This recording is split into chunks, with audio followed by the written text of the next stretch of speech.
In the last video, we looked at Marvel Rivals characters that already had obvious ties to other playable heroes.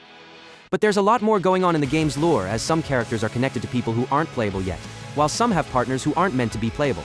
Some of these connections are so obscure that Marvel Rivals can hide them in plain sight. Let's start with Doctor Strange and Clea.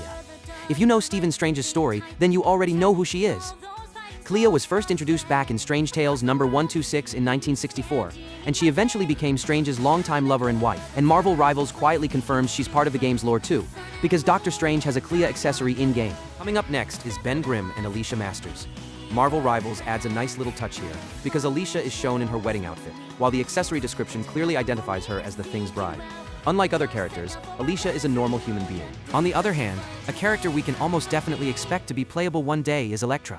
Marvel Rivals already gives Daredevil her plush accessory. While that does not confirm anything, Elektra has been a significant part of Daredevil's love story. Meanwhile, Angela is also part of this club, as she has a plush of Sarah, who fans might recognize as Angela's longtime wife, which is also confirmed in the accessory's description.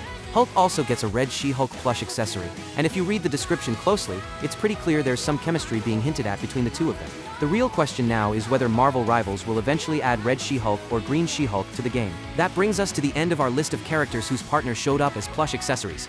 But wait, there's one more hidden reference worth mentioning. Hela and Karnilla were drawn into the same story in Thor, 2018, where they became the Queens of Hell, and Marvel Rivals seems to nod to that history through a statue of Karnilla hidden in the Yggdrasil path map. It's a subtle but clever lore detail that quietly confirms she's part of the world behind the scenes, even if she isn't playable. Now we stand at a total of 17 characters, and there are still many more to cover.